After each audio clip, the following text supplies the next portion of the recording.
各位观众朋友都讲过之后，继续收听《起教国际》。一个礼拜先默默后，同大家来关心下，诺贝尔文学奖上个礼拜公布结果。今年係颁布美國嘅傳奇歌手，也係詩人，也係作詞人嘅 Bob Dylan。呢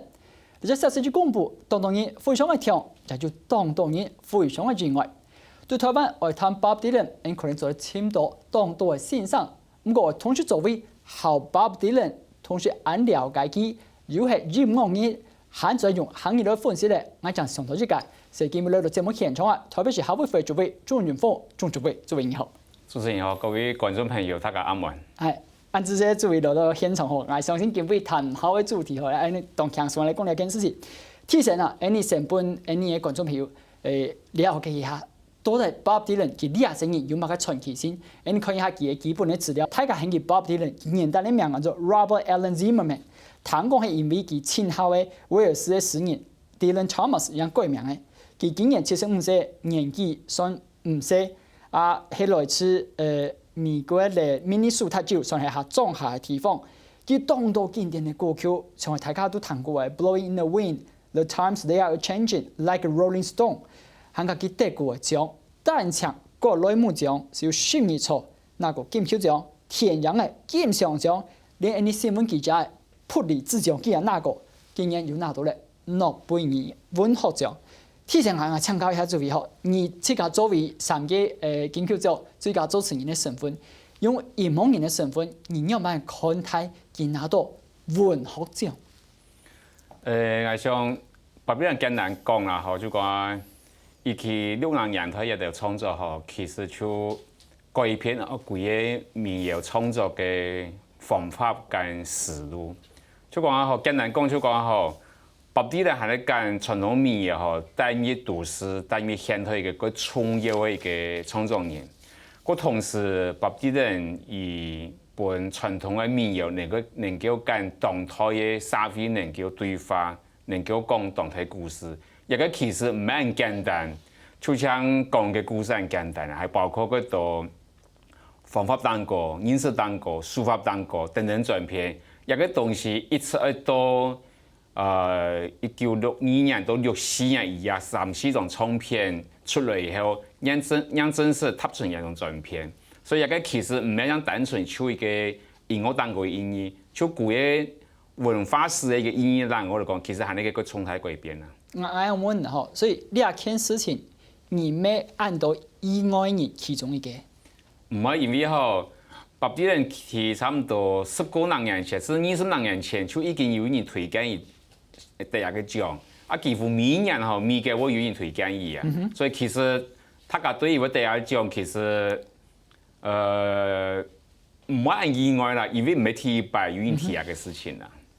你講到美國吼，頭擺你印地，你好像好多嘅美國嘅文學，你有海明威，有馬克吐溫，有呢啲人。不過 Bob Dylan 像你講嘅，佢1960年代對社會上是有安大影響力嘅，也係講。過去半世紀佢經影響美國，包含全世界所有嘅樂迷好幾個人。啊，做乜嘅按長時間逢按久嘅，電到到佢75歲，今年係2016年嘅，佢逢半世紀嘅影獎兩獎頒布佢，呢個時間點，留你下全世界曲史咁有乜嘅關係？我想吼，一個可能等到吼，第12年後。一個人哋諾貝爾文學獎嘅典禮辦啲下後，人通常會有嗰種嘅學者嚟講，一個委員會選嘅人因為看 Bob Dylan，都是因為啲後做乜嘅人會辦一個獎比啦。但是吼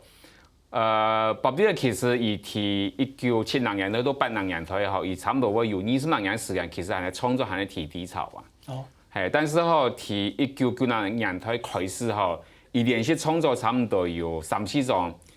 同排行榜都評價全部第一名啊！你哋專輯，個同時吼就講以美方所寫嘅一個東西，通常係差唔多喺65歲以後所寫4張專輯，其實已經被美國咧你哋譬如講像你哋滾石雜誌列入吼，有滾石雜500大之一啦。所以一個其實係呢，喺搖滾音樂史當過吼，係呢從來冇人做過事情，所以。喺90年代之後吼，其實古嘢音樂圈對Bob Dylan興趣又重新再養起來嘅，所以介紹介嘅配器可能有關係啦。而家講到一件事情，本來受同好奇，所以講，其影響力按太好，不過其嘅市場性又按過，其係樣辦做到，因為我哋會話到講，兩件事情下巴有衝突咧，你要有影響力，你要變做社會運動嘅一種標準，不過既然有按到你，有接受你，一個其實吼，係呢個奇妙事情啦吼，就講眼看睇安尼流浪人台吼，譬如講巴比倫一做起，佢嘅吼，雖然你哋前衛性跟叛逆性佢強嘅機械都高嘅，冇講啲人都講啲的貪的啊前線，再講啲人哋那個羅林斯道，當時幾番的提名東西，一個提人哋現在人哋文化市場個其實係個幾罕見的事情，就講啊吼，人東西按厲害又按前衛，但是吼你市場當個反應就幾好，一個吼還是貴啊到美國種資本主義社會地位吼，個特別的東西就講吼，美國種資本主義社會吼，同人哋二次世界大戰之後吼，就講一股人哋娛樂工業發展、跟文化發展、跟公民社會發展，其實三條線係殘喺窮下嘅，所以一個吼個特別咧就話必須要看美國一種資本主義社會一種同公民社會、社會社會東西，而唔係分開嘅，而係咧夾窮下，所以唔即使今日唔研究唔去到人哋紐約宮，唔冇看到嗰度嗰厲害百老匯嘅東西，其實係批判性嗰度更強嘅東西。所以其實我都估下到美嘅一種吼資本主義社會買到地方，因為怕夾出一種奇妙嘅地方。我同樣嘅時候，我等出來創山歌，睇到一篇我嘅巴比倫旅行，而文章提及方案記得，大家唔單止將搖滾樂啦、現代民謠轉做社會音樂朋友，其他深度對於一部巴比倫嘅談嘅歷史，你很有問落巴比倫嘅人呢？其實台灣差唔多喺我從細時節就差唔多民國60年初的下嘅吼，台灣開始就有巴比倫嘅音樂出來，但是唔係用全西班牙人嘅方式出來，因為當時吼美國嗰度流行音樂嘅歌手吼翻唱嘅東西，所以談到其實係藝術嘅東西，其實係藝術嘅東西，談落就底下吼跟一般嘅流行音樂東西根本相同。其他風格人談得出來，風格談得出來，就講吼有一種。唔講嚟講嘅上嘅干呀思想，冇就干呀精神吼，我是把舊搭嘅呢種東西，唔講嚟講得出來。但是喺度談到以後，慢慢地哦，原來一個人按到巴比倫，所以就特別會簽嘅東西嚟談。所以慢慢談起來就原來有興趣，所以一直到我哋一套太后啲下就1980年頭啲下吼，就講正式行嘅原版嘅轉型從面開始入到台灣，所以你睇因為怕一次全部人嚟談，因為啲哦。人家真是很厲害，所以嗰時就是調到嚟，係都調到嚟。再講一下，談嘅按從時間講，從1980年代多厲害吼，30年，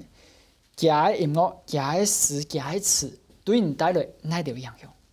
我講首先還是主要都音樂單我嚟講啦，吼，就講民謠也唔係從巴比倫開始唱，嗰個現代一些音樂民謠也唔係巴比倫開始，但是吼，我哋談流浪人台人哋巴比倫唱嘅民謠。有一個特別嘅東西就講吼，因為傳統嘅民謠，大部分分做兩種性質，一種吼係啲牧歌式嘅，一種個清純嘅一種牧歌嘅一種氣氛，另是一種就高貴嘅憂傷，好就講一個吼人民個比喻嘅東西，比如說我心情唔好一種東西，我就寫一個吼失戀，我就寫一個失落嘅東西，所以太地方係呢兩種東西嘛。但是巴比倫唔係一個也唔係啲嘅，而係呢一種吼一種。等於講吼，起亞提哥哥用一種個梳理啊人嘅方式來創個故事，所以跟伊創嘅一種情緒同故事嘅主題係咧保持一定嘅距離，唔係特別強下。所以一種吼，本巴比倫嘅一種民謠吼，談了有一種個清楚嘅一種前衛性格同動態性，亦個係咧過去民謠所冇嘅東西，係，所以我哋一談到啲係就嚇到一下，就講哦。人家同傳統嘅民謠裏邊變化出一種吼前衛性嘅動作是暗強嘅東西，加客家山歌有拍人嚟做麼？各種嘅民謠東西有拍人嚟麼？其實巴比倫指出一條就是講做得，所以一種跟主題、跟情緒播出一啲書嘅東西，使得人做一寫嗰個動態故事，唔做得人情來面對，唔自己來判斷一個東西，我就發表出樣嘅一個態度，所以也係一種論壇式嘅一個民謠創作噶，也係過一種冇嘅東西。所以底下就其實本來嗰度一種撞擊，當然我唔知一個東西係乜東西，但是後就經過後來談咗差唔多10多年以後，開始會接觸一些文學嘅理論，包括西方文學理論，原來一個東西係唔必須要表一提西方將佢100年來嘅幾樣嘅文藝思潮，當我來看，唔樣突個出做乜有一種變化，所以佢就扭到個奇妙東西裏邊啊。我嗰時記得諾貝爾獎，我頒布嘅時佢講，你係為義工寫嘅詩，按用來算吼，佢對你寫詞嘅時間，寫嘅詩，然後你寫嘅詞2篇，你有自家有想過哦，我也希望講，我寫詞嘅時間有一種詩嘅感覺，呢一方面有展現到人作品喺度嗎？白邊寫苗地方吼，其實係有一種個厲害嘅東西，就講吼，因為大部分苗全部係個地方性個清楚嘅東西。譬如講 OK， 山歌出天客家人去茶園裏邊，冇少每個地方嘅跟人哋風土人情。對，按我連結。係，就個地方性。後來到1930年代之後嘅吼。美國人嘅公費嘅一種控制裏邊，開始用苗厲害，嘛係用苗嚟寫一種公費裏邊控制。但是不管用，還是以公費為主。但是吼，白啲人一開始寫個苗厲害以後，一個苗人哋寫咗個構圖好綁起來，變成好就抽出一時一天嘅故事，就等於用一個文學嘅思想嚟講，就講是一個東西有普通性。雖然講愛聽嘅故事，但是一個故事再適用喺其他地方。我就其他嘅時代，所以呢一種東西係咧擴大我對古嘅苗佢嘛，所以係咧第一個吼寫種理念當過一個大一個衝擊。第二個東西就講吼，白啲嘅東西，雖然講吼係咧詩意強嘅東西，文學性強嘅東西，但是吼白啲人佢擅長處理現實地嘅細節。如果感覺到吼，我哋認為我哋一般寫詩，冇就寫詩裏邊，我哋唔會重視到嘅細節，比如講。一個作嘅上嚟預告，一度插出某個色神，我哋嗰時地方係冇寫嘅東西，但是白啲咧下邊會判斷係一個東西提古嘅詞啦，我係咪有表現當個嘅作用，有嘅話吼，以處辦法間就寫隻寫唱一個有詩意，所以一個可能係過去係講到根本可能嘅事情，所以後我試着係重新去用一個眼光嚟看以前嘅人寫苗地方係咪有一種特質。因為嗰度苗其實會有東西，但是吼，我哋通常唔會認為有東西太重要。但是吼，真係一個厲害一個苗創作嘅人吼，伊其實係你有辦法處理一種現實裏邊生活細節，唔可能因為唔係按有詩嘅東西，但是同樣書法裏邊，伊就變化出當時嘅東西，同時變化出來，伊就本伊嘅古人嘅苗寫之後，有一種真實感，真係突然嚟來，所以可能我哋讀好多東西。我會問詩吼，因為我一本。影響到係講，你寫了一篇文章係講Bob Dylan 同杜甫嘅對照，你係因為乜嘅為兩曬你想完全冇關係，見到標籤下來比較。就講吼，我講兩種東西標籤下吼，就講吼，其實一個厲害嘅一種創作嘅人吼，伊雖然講有安排天分，但是伊冇突然爆出來，伊啲係你曉得吼去利用。頭擺人後就創作嘅傳統，所以提白啲人之前，伊 keep 住嘅從1930年代到50年代美國嘅一種苗源統裡嘅東西，不但是咁咧，伊去紐約過以後，伊 keep 住專門到歐洲嘅文學，尤其法國嘅文學，再加上德國人哋當代劇場嘅東西，所以佢總嗰個東西以提民謠嘅形式裡邊搬一批，所以使得伊爆出按摩相同嘅東西。杜甫嘛相同啊，喺杜甫嘅時代中間開始有詩經嘅東西，開始有樂府詩，一直到魏晉南北朝開始嗰度10年一批，譬如講像曹操、曹子、夫子，同演古嘅家族學出來按到文言，寫出新嘅樂府詩。到杜甫之後，一開始加東西合起來，再加上而之後嘅唐朝中期之後發生所謂安史之亂，所以按到呢種東西想要表達。伊想要對話，伊想要反抗，所以開始產生一個大變化。其實一種歌聲，冇咗而產生嘅一種時代背景嘅一種性質，是一個上場啊。好，上半场，你当今只作为小鸡的按上之后，因是血群之下，因下半场上来过来抢球之下，因看到巴比伦这路行来，其实也拄到掉，佢唔係從因設置也唔係按過到按好嘅階段，佢強慢行出來，行個2場時間對佢認識有哪啲影響，勝了之後，你唔是全來。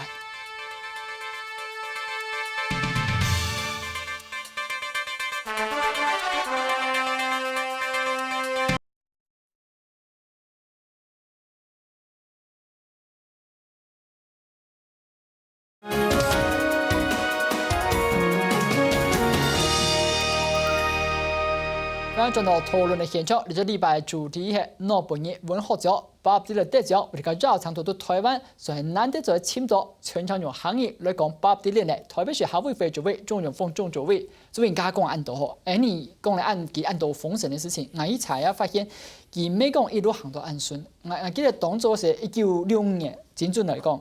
佢對台當係看到個樣片，佢開始冇用口琴嘅，沒用吉他，佢7天以後。台下是永遠是不滿，開始永遠批評講，佢係叛徒，係乜嘅？你一問看你係就轉變。其實吼，重點唔係以用唔用一個天氣大問題啦。重點就講吼，提差唔多1962年開始封以後吼，而家人哋咪嘅人哋左派社會運動團體，個還有間一個人主張個純淨嘅一種民謠啊，人哋強嘅吼，其實關係開始啲轉變。就簡單嚟講吼，就講大家希望吼，以作為吼咪嘅左派，冇就咪嘅人哋民謠運動一個代言人。係。希望吼就講一種運動關係個緊密。但是吼，巴比倫基本上還是一個相信個人主義、相信自由嘅一個創造嘅人嘛。所以一種關係吼，其實當然封底下也是開始更多都唔自在。所以巴比倫又沒一個吼，佢容易妥協嘅人，所以用嗰種方式去表達伊啊反抗。一種反抗吼，其實就綁嚟綁去，伊到後來伊啊用佢激烈的方式吼嚟表達一種反叛。其實喺1965年之前，喺人哋咪嘅吼，每年會舉辦咧，跟人哋羅德島一種新港音樂節。伊開始吼，伊總共去嘅3擺，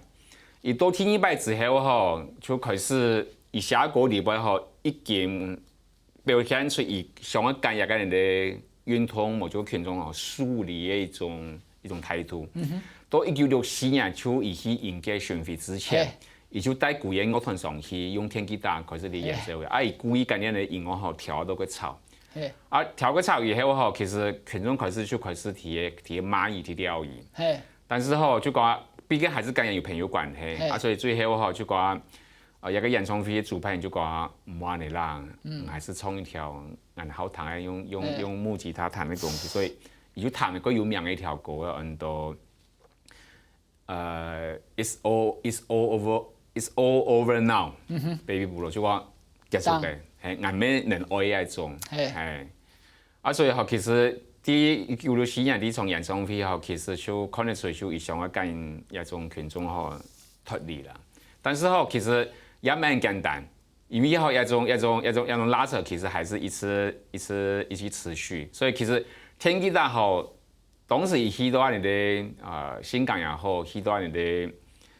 倫敦也好，其實觀眾看到唔係像單止講吼，一個天吉他破壞吼，大家所追求嘅一種純淨嘅一種民謠嘅聲音。其實看到係呢，巴比倫想要脫離古人嘅民謠運動嘅一種。也因為係你背叛嘅一種企圖啦，所以一種啊你哋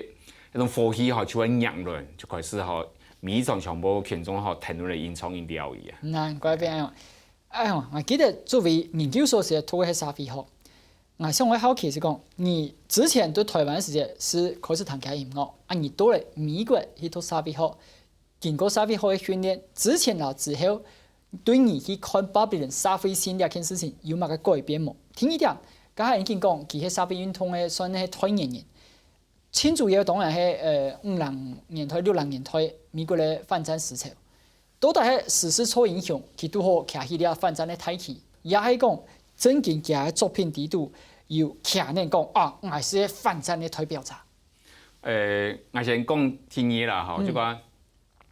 美國的反戰運動吼，差唔多從1950年代啊，5年的民權運動到60年代反戰運動，其實喺度係夾得強行。所以其實啲時代吼，其實咱們當然用民謠嘅形式吼來寫古人哋嘅運動嘅訴求，冇少提古嘅運動難過吼改變傳統嘅民謠來表達新嘅一種運動嘅一個聲音。但是安東尼裏邊吼，就只有一個人叫做白迪倫，伊特別厲害。就講吼，伊簡單來講吼，就講伊跟古人嘅民謠表現嘅方式吼，戲嘅吼用學術觀念來講，個表現主義嘅發展。就講一個民謠變成每個平鋪直敘的東西，一個民謠變成一種吼，能夠注意看，變成底部人哋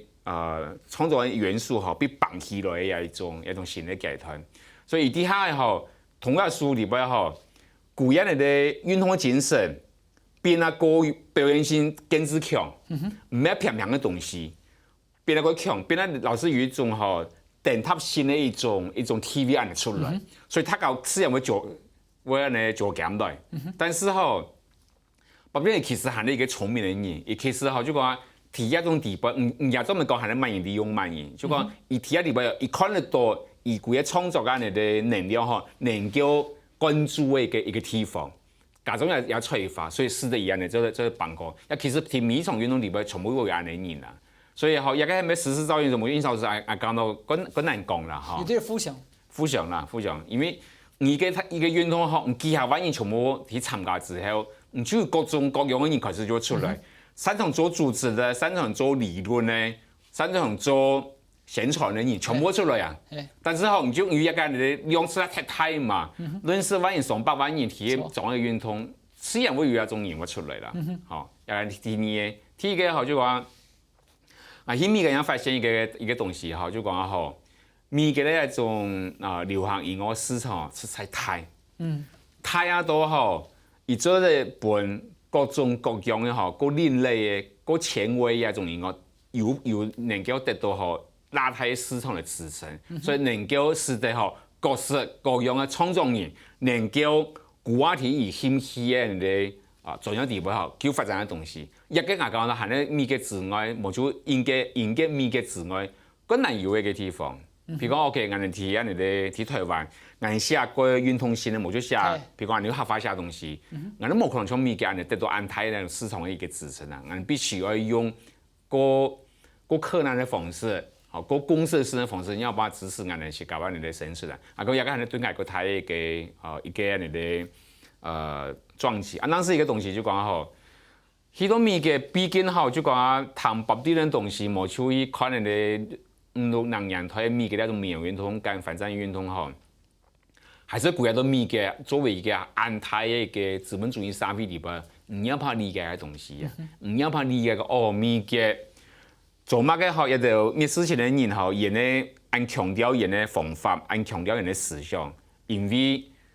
一個地方資本主義。呢種安泰，唔講你要反抗一種吼資本主義社會更原子化、疏離嘅一種力量化，其實一個人唔啦，必須要結合個多年。即使個多年嘅話吼，第不2頭年，還是要有個深刻嘅一種思想嘅方法，你有辦法吧？就我講要看啲社會裏邊吼正反兩面吼，對立冇就對方冇就對抗嘅一個結果啦。我記得吼，家下呢開始有少嘅，包括來自Minnesota， 所以佢種下嘅地方，佢都紐約去選發，其他音樂全世界人都聽。不過你講到佢唱人唔可以天天去托，讓埋呢聽眾也觀眾，佢冇去取悅馬啥。問題係講，你也有講到，你去回顧佢音樂唱人，冇人做得非常人，佢條條去顧到有施出權。後面因為呢兩句話唱人有啲嘅。conflict 有啲衝突。按嚟講啦，吼就講，嗰多人吼以為為人哋弱勢嘅人吼來出聲，條出聲。對。但是吼，白啲人吼唔會用一般人出聲嘅方式去出聲。一個就吼，白啲人以為挑戰吼某相同嘅意識表達嘅形式，同詞、同曲到編曲，亦不但會挑戰，提一個挑戰過程裏邊一起的因為個重要嘅意識表達當個持有。所以兩個事情冇衝突。你下佢拿到諾貝爾文學獎，為減弱你頭前講嘅，佢唔想去托任何人呢件事情，係咪因為力量為本亞獎變弱睇起？我講到也唔會啦，就講因為遐吼，我看一下人哋我見到媒體吼，大概全部啲台一件事就講吼，以為兩種嘛。係咩奇蹟？係因為吼到目前為止吼，別啲人冇接任何嘅天發，也冇做一個事情吼發表任何嘅評論。我想佢官名竟然冇寫呢件事情，佢官名完全冇講到呢件事情。所以我想吼，以下可能以下變成吼，係咧一個諾貝爾嘅委員會開始啲笑，萬一真是唔來發樣嘅。係啊，我根本請到主委來，我哋要當然地講，佢寫唔單請嘅歌詞，也係詞，我要請主委討嘅一條，而較中意嘅，咁所以用客家話來討佢下呢一條詞啊，詞名係咪嘅？也來你講下。好。一條啊，呢白啲人係1964年咧，全世地杯所寫嘅一條歌啊。講一條歌啊，就講對我哋上下來嘅人吼，其實有國大嘅人哋呼喚嘅作用，亦都很多北國人了就寫一個北方嘅總統嘅一個故事啊。嗬，伊講啊嗬，各位朋友呢行潮嚟，嚟行減嚟，啊跟你講一句，關於。紅色的鐵礦本應也長長，從誒本硬硬嘅紙板疊滿，老人家坐喺啲板凳當個，我跟人講，古嘅總統全部就長長。第二個系統就係最別嘅地方，我喺4年喺呢邊睇，但是後我喺其他地方睇，睇我哋碌下最窮困嘅時節，我未不平，我本亞國代替。做乜要起呢一條事？就講一條詩吼，我同佢講嘅吼，就講大部分民謠寫含的一個帝王性嘅故事嘛，而有個地方寫相同含的一個帝王性嘅故事，但是亦都中央底下突然幫過，跟人講，我喺地方做乜嘅會發生一種命運，係你因為以下一抗人哋空工嘅一條資本家，沿幹資本殺到南民族，因為呢片工業國小幾乎唔值錢，所以我哋會苦，所以我哋苦唔係單純我哋命運唔好，係你因為古嘢。政經結構式的改變，也係喺北邊人厲害的地方。因為你呢個唱吼，你厲害，像之前安東尼。